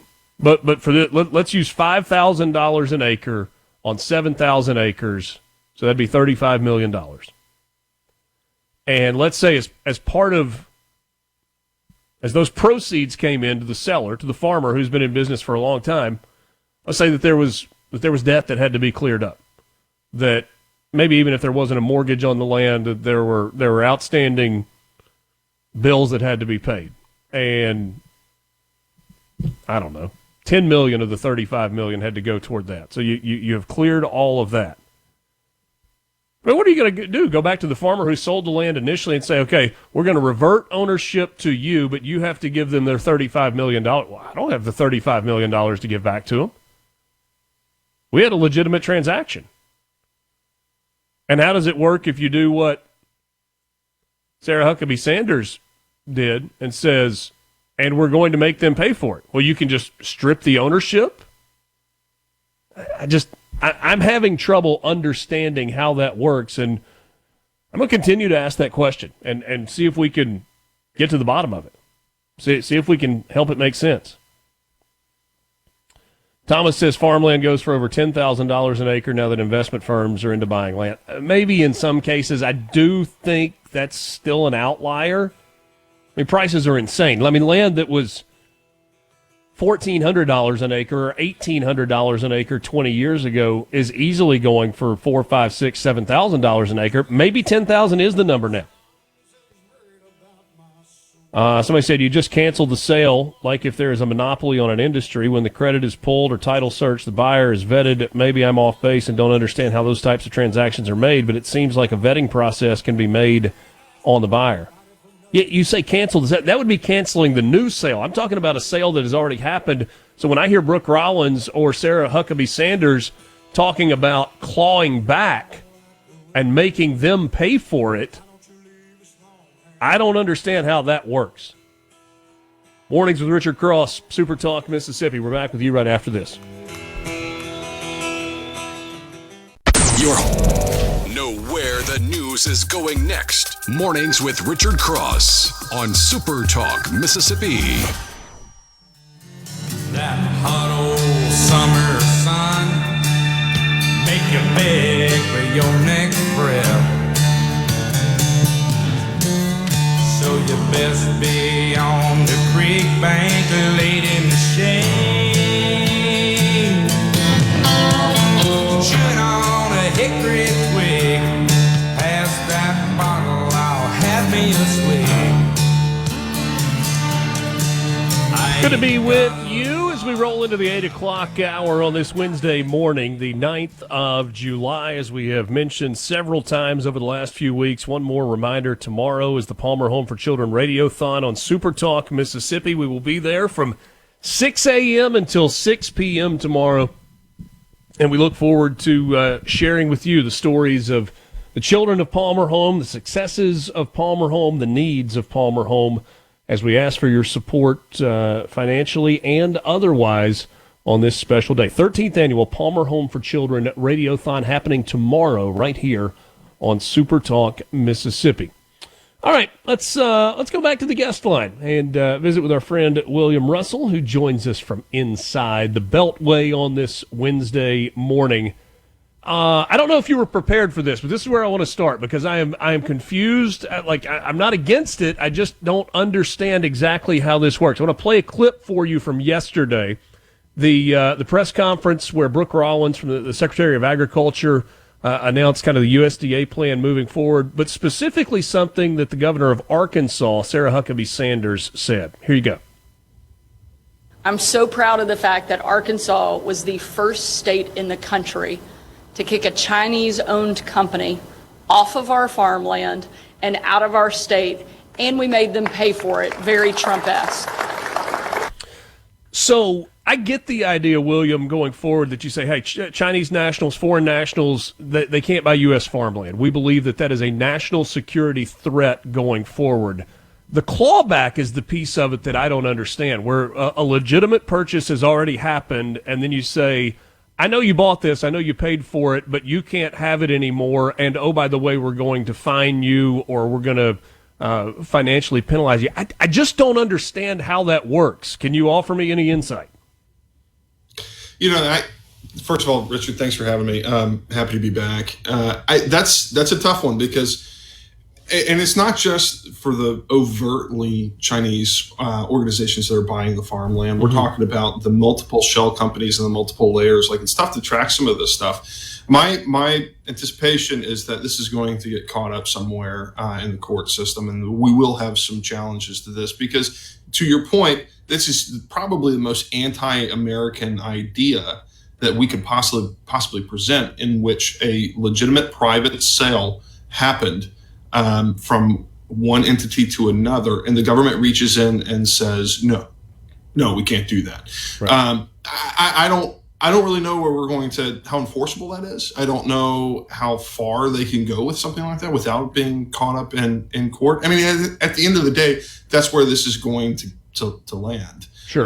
In theory, it's a really great idea. In practice, there's a lot of checks and balances that our society has that prevents the government overreach. And yeah, I agree with what they're trying to do here. I mean, if you look, there are a lot of places specifically around and this is not just for the farmland, let's expand this out to all of the United States. When we have military installations that butt up to residential areas, foreign actors can come up and buy the land all the way up to the fence line of some of these military installations. And that's really unnerving for somebody like me who's constantly being vigilant. For example, a lot of people in the state of Mississippi vacation on the Florida Gulf Coast in that 30A area. Eglin Air Force Base is right there. Was talking to a guy who was fishing last week. He's like, man, several years ago, Eglin is where we tested the Moab, that mass ordnance bomb. You don't want a foreign adversary with the land that butts up directly against Eglin Air Force Base where you are testing potential new ordnance for our military. I mean, that's a great point, and I'll give you another example where we have some of these bombers, long-range bombers, that are positioned within our country. Yeah. We look at where warfare is right now. I mean, you look at Ukraine and Russia and how they're fighting. The advent of drone technology is unmatched. They're using drones in ways that we have never used drones before in warfare. So let's set a hypothetical situation here.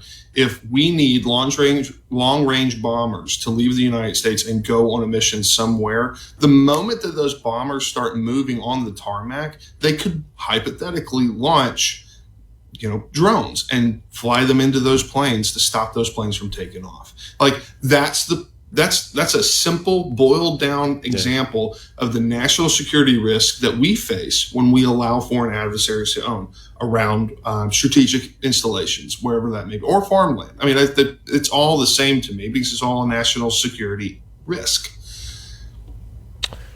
It's complicated. There is no question. I don't disagree with you that this ends up in the court system. I am going to continue to. I'm really, really fascinated because I don't disagree necessarily with the premise. I just don't understand the practicality of it. And I think about a free market society in which we are in. And if I've got 5,000 acres of farmland to sell, I want to sell it where I can get the best price. And if it's somebody from Argentina or China or wherever, and they're willing to pay significantly more than my neighbor farmer is paid for it, then, I'm looking to do what's best for me as well in that financial transaction. So, and I just think there are a lot of complicating factors in what sounds pretty good on the surface.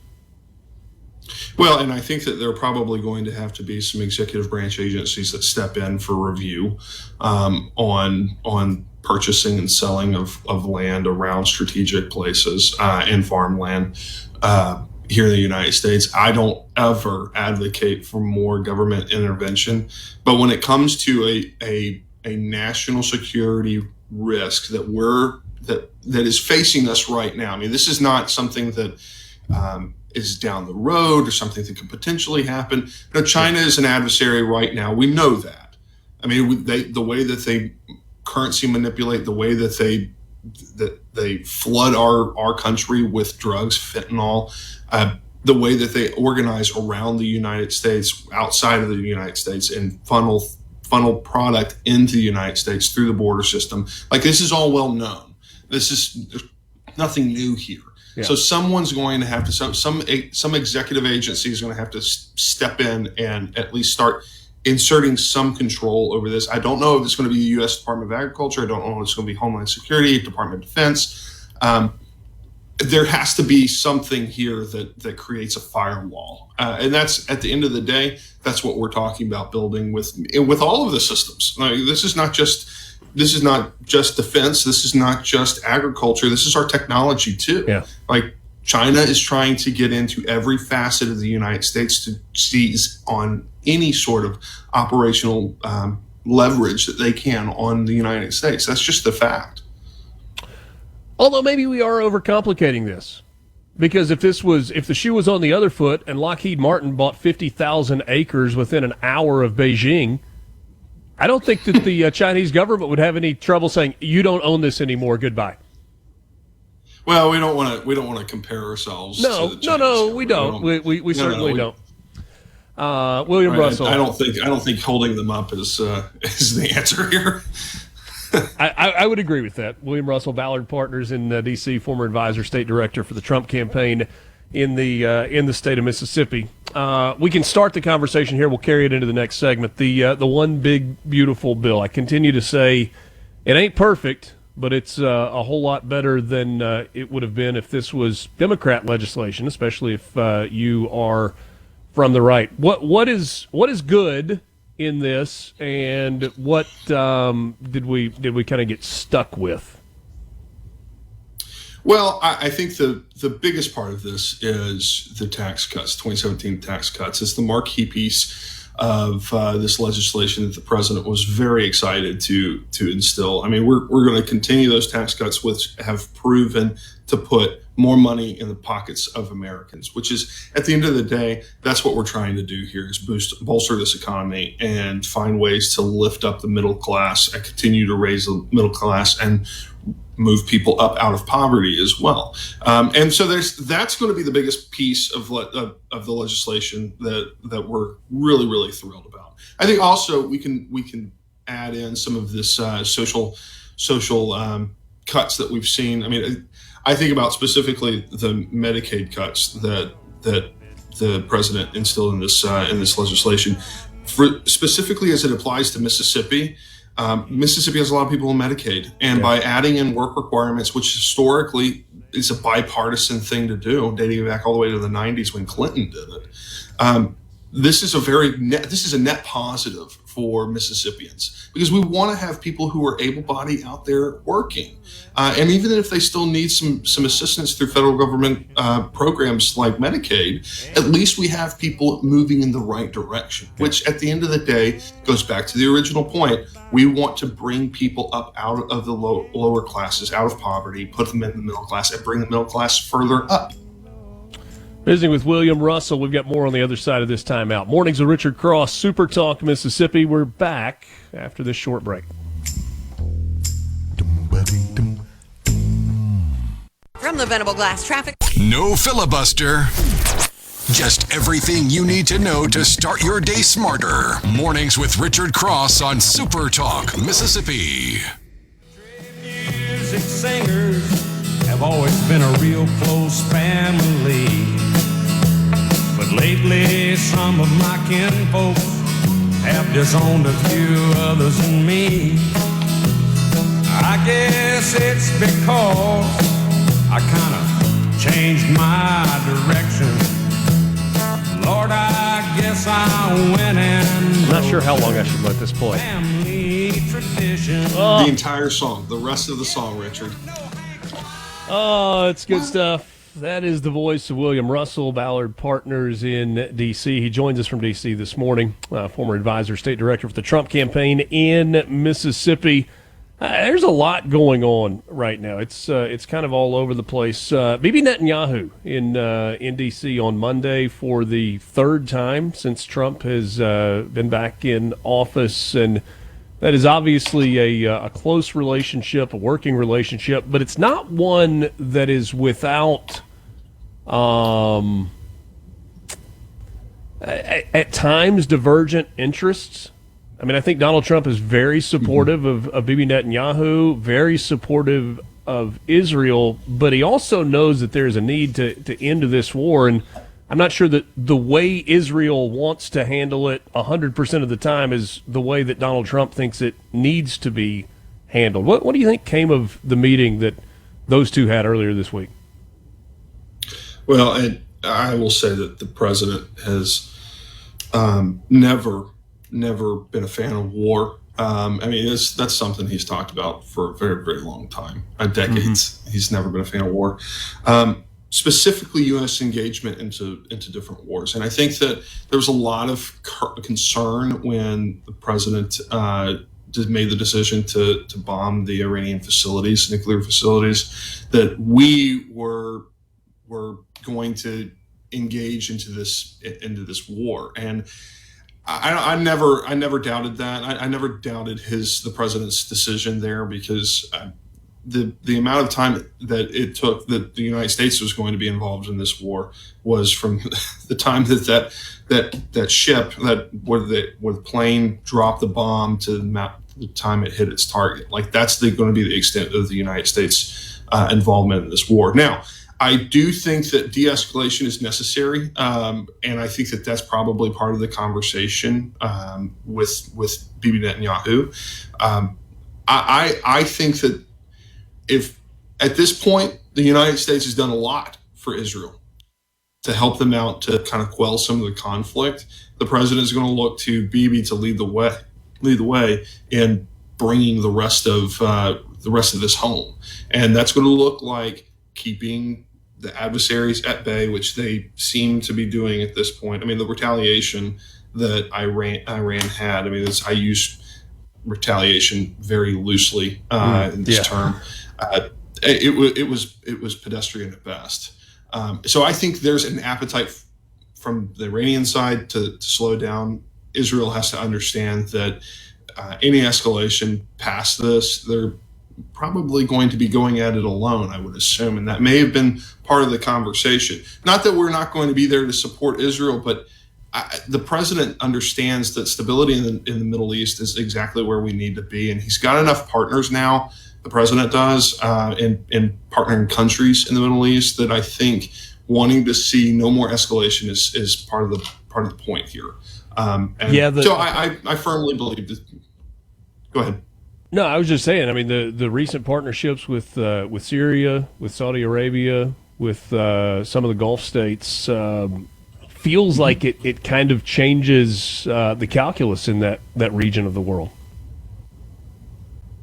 It really does. I mean, and it's not just from a defense perspective. It's not just from the strategic partnerships with the countries themselves. It's economic too. These are economic partnerships that the president is building.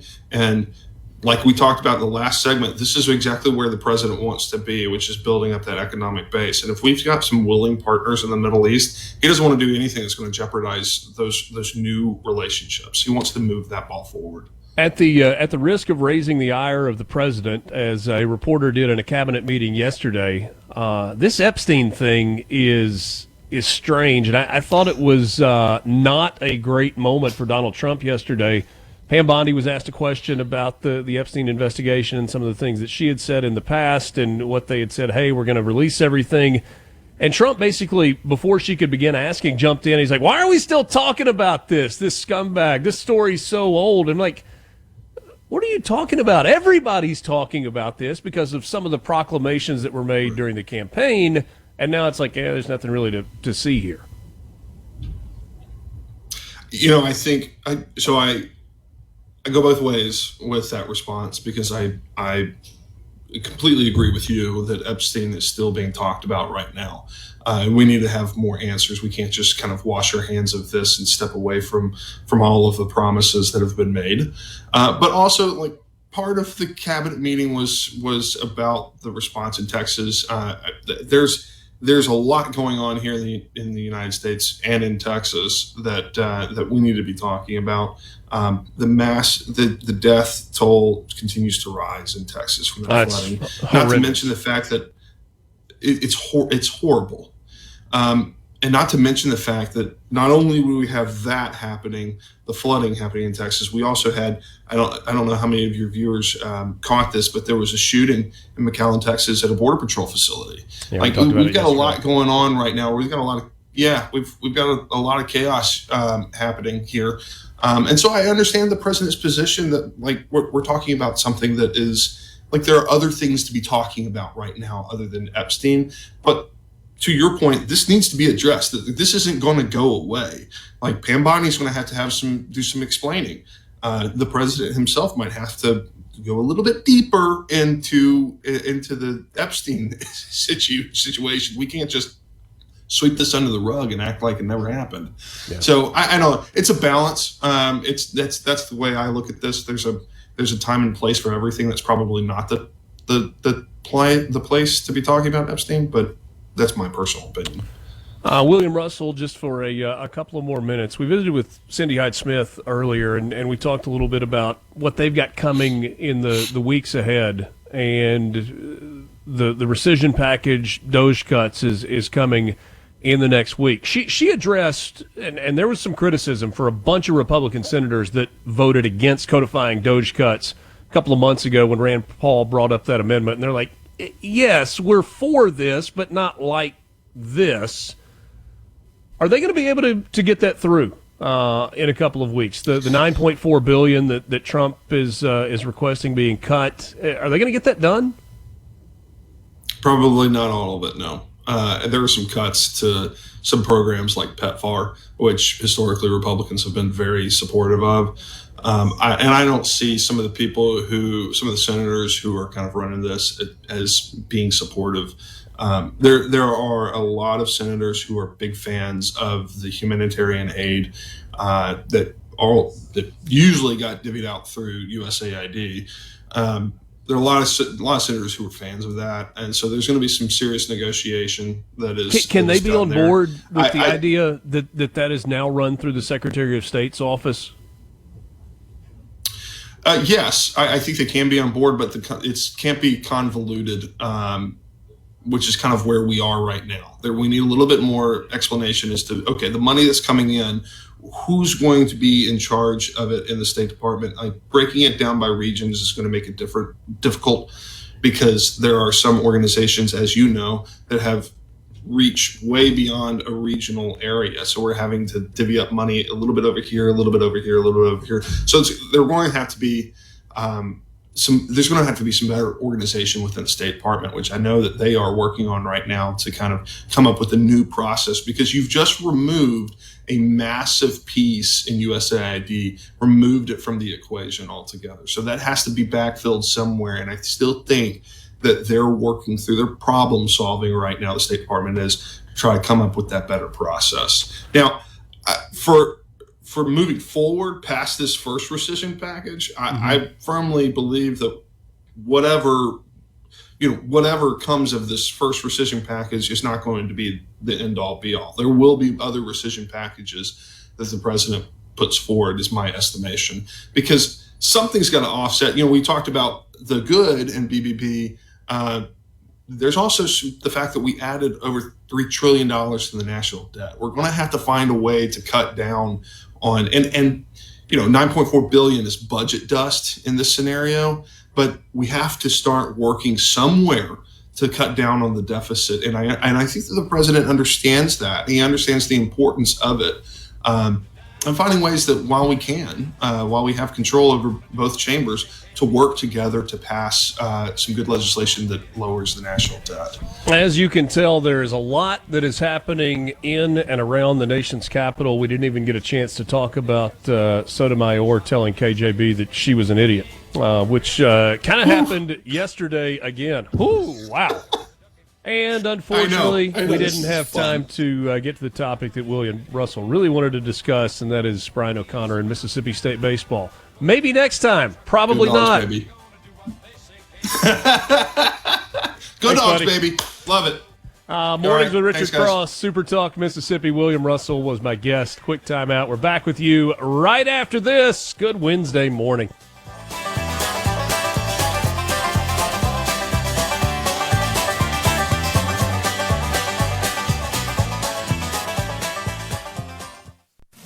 From the Pour yourself a cup of coffee and get the Magnolia State's most important news of the day. Mornings with Richard Cross on Super Talk, Mississippi. My baby said I was crazy. My mama called me lazy. I was gonna show them all this time. 'Cause you know I ain't no foolin'. I don't need no more schooling. I was born to just walk the line. Living on Tulsa time. Living on Tulsa time. Well, you know I've been through it when I set my watch back to it. Living Ray in Clinton. C-Spire text line 601-879-4395. He says, well, once again, our state's right president has taken away the right of American citizens to sell their property. I agree that we need to regulate it, but this is ridiculous. He took away our rights to regulate AI. Now it's farmland. What's coming next? I don't think that those rights have been taken away. I think there's a discussion about it. And we've kind of talked in detail about that this morning, Ray. I'm not sure that you're being stripped of your rights as quickly or as egregiously as you make out there. But you are certainly entitled to your opinion. Epstein issue boils down to this for me. Did U.S. intelligence use Epstein and use his use of young girls to entrap U.S. political leaders to keep them in line? If so, that cannot stand. Trump promised to burn down a system that would allow that. I didn't sign up for a government that would do such things to young girls as a means to a political end. It's evil. And if it isn't that, then why are you hiding what it was? I've tried to give some thought to this, and there are a couple of things that I keep running into. One, Lance, if everybody in a position of power says this ain't it across multiple administrations, across a couple of decades,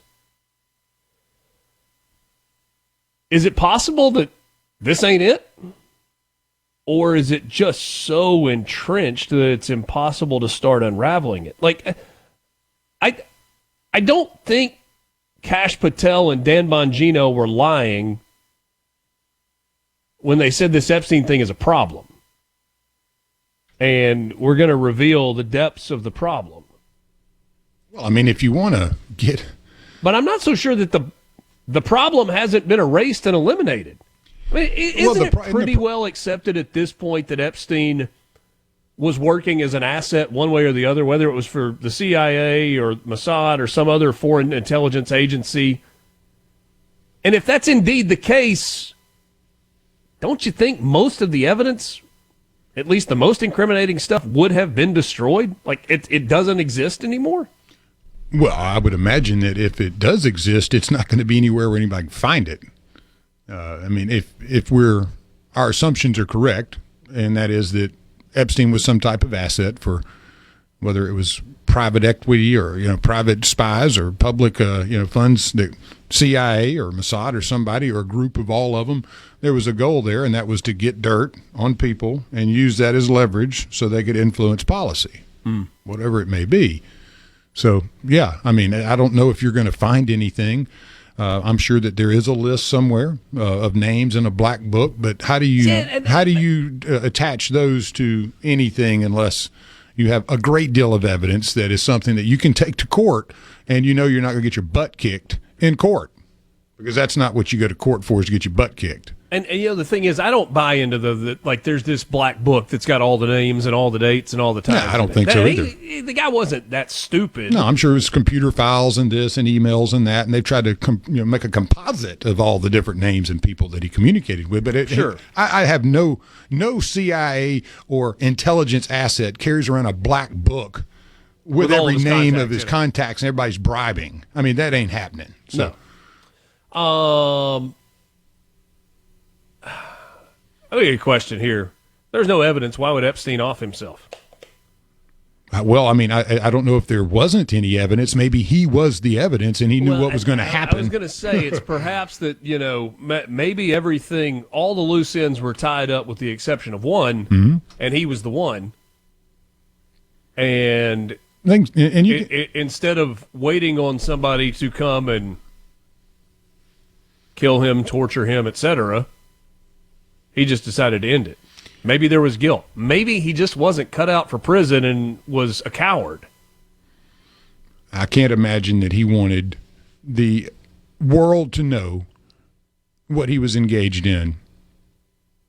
And this was one way to leave at least a mystery to what was going on. Yeah. Somebody said, lots of people have said it. Well, if there's no evidence, why is Ghislaine in jail? There could be great amounts of evidence, but can you prove it in a court of law and get convictions? That's the whole point of taking someone to court, making them the defendant, is you have to have enough information and you have to have enough evidence to convict them, or it's a waste of time. So if they didn't have that or weren't 100% certain that they had the evidence they needed, if it was just a bunch of circumstantial stuff, you can't take that to court. You can't take hearsay to court. And there has to be a judge out there that's going to take the case based upon the evidence provided. So I don't know what the evidence is, but apparently there's not enough to be able to go to court and get prosecutions out of this. Yeah. Or I do believe that would have happened. Why can't they release the evidence like the Kennedy files? What evidence? I don't know. I mean, I don't know the answer to that. I don't think any of us know the answer to that. I mean, I don't believe, it's going to be as cut and dry as Epstein bribed somebody directly. If you think that's how simple it is, you don't know how intelligence works. Well, and if the only evidence that they've got is a bunch of video recordings of child pornography, then it's not like they can just dump that into the open. I mean, for so many reasons. There is a protection level of the victims that is incumbent on the United States government here. Now, you've had, Virginia Guthrie, she's the main one that had come out in accusation of, and others have. Again, and I don't know the direct evidence because I don't believe any's ever really been released in a form of saying, this is what happened, the money went here, and it was used to do this. And apparently Epstein was very good, and his handlers, at making sure that there was a lot of cloudy water there, that you couldn't see through it. And that was done on purpose. Just like people laundering money. You use many layers, and it goes in 8 circles before it ever comes back. And I will assure you that's exactly what you're dealing with here. And it's not going to be easy, to find that evidence directly. And this is... I don't think there's any doubt that the amount of evil that was perpetrated by Jeffrey Epstein, Ghislaine Maxwell, and all of their constituents is almost immeasurable. And they should be punished for that. But this is an incredibly sensational topic, case, investigation. And I think it was Eric Erickson that posted this on X the other day, and kind of thought there was something to this. Do people want answers to this because they genuinely want justice for those young girls, those young women who were abused? Or is it because they want to see a perp walk for the rich and powerful? I think that you're dealing with that, a lot. Is that? I mean, are we looking for, somebody's National Enquirer, TMZ headlines, or is this genuinely so that you can bring justice to those who took away the innocence of young women? You would hope that it would be the latter. You certainly would hope so. But in the world, there are a lot of people that want that headline. Yep. They want those pictures of, pick your famous person in cuffs. Somebody said justice requires both. Maybe so. Maybe so. I didn't think that Trump handled that questioning yesterday well. I thought that was a bad look. I think Trump jumped in yesterday because he didn't want Pam Bondi to answer the question. I don't think he wanted her to dig the hole any deeper. It's like they're trying to handle a greased football, quite frankly, and nobody has the strength of grip to hold on to this thing, nor the desire. It is. I mean, there's got to be an appetite there as well, and there are many other things. I do believe what Trump is saying that are probably not more important, but that are stories that are more pressing at the moment. But I do not believe this has been handled well by the administration with the promises of what's coming, and then the nothing burger. Yeah, leaves a lot of people wondering what's going on. Let's see here. See how much we can squeeze in the final 6 minutes on the other side of this break. It's Mornings with Richard Cross, Super Talk, Mississippi. Appreciate all your interaction on the C Spire text line. We're back right after this. Amy, what you want to do? I think I could stay with you for a while, maybe longer if I do.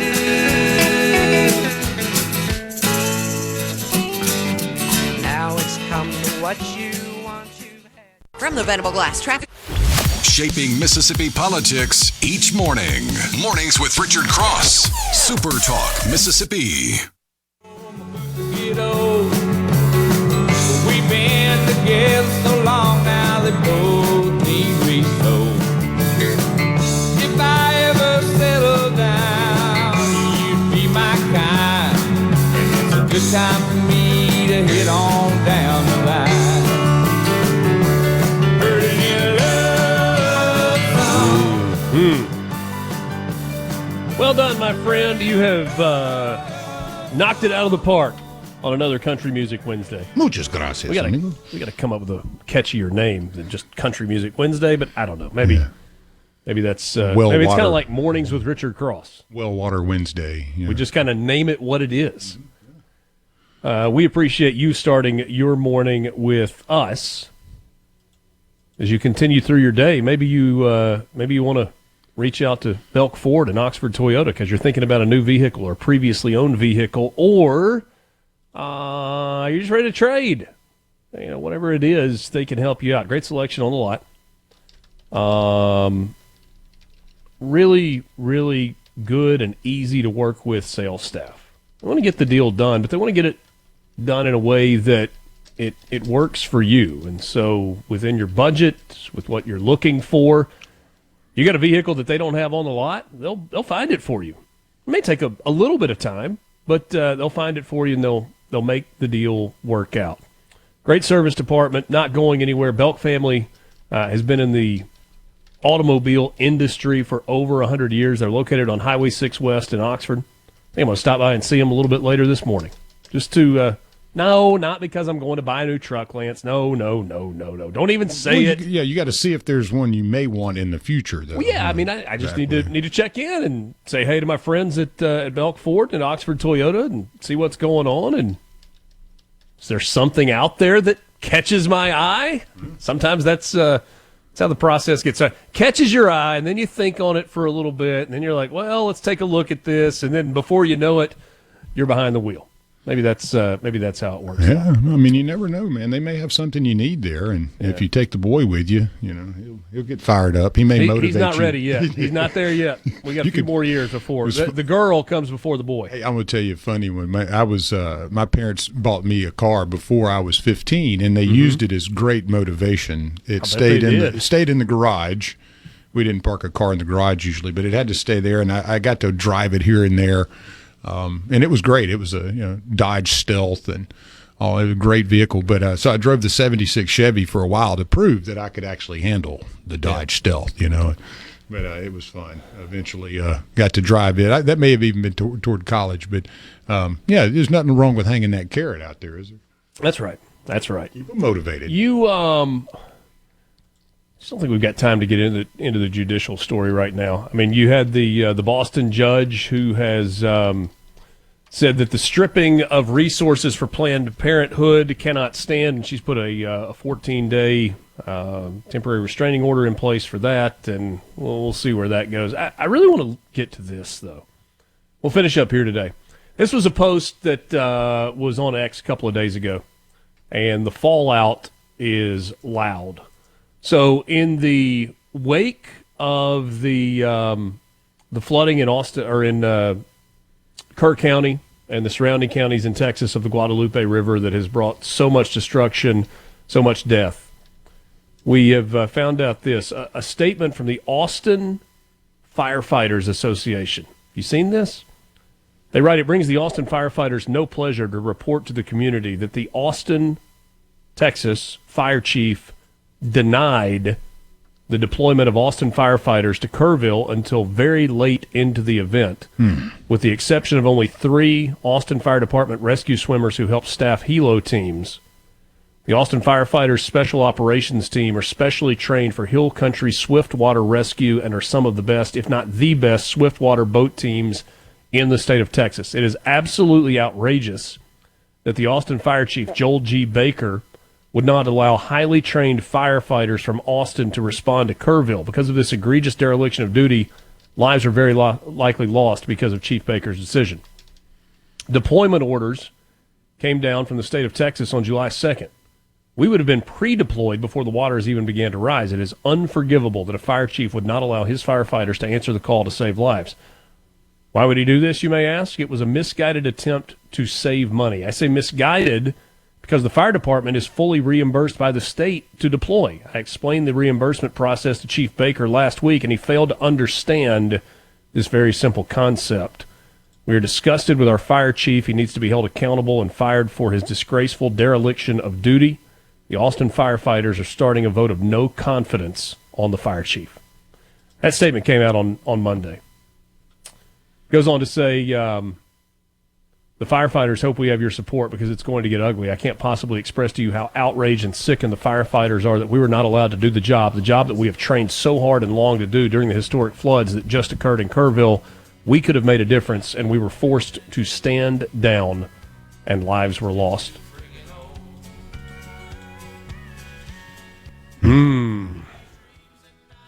That is tough. How would you like to read that if you're the parent of a child that died in those floods? No.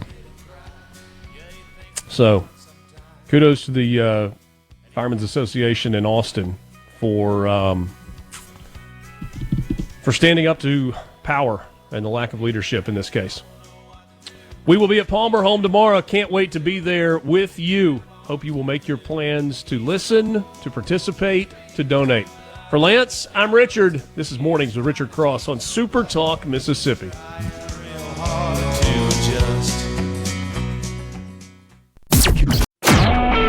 A Super Talk Mississippi media production.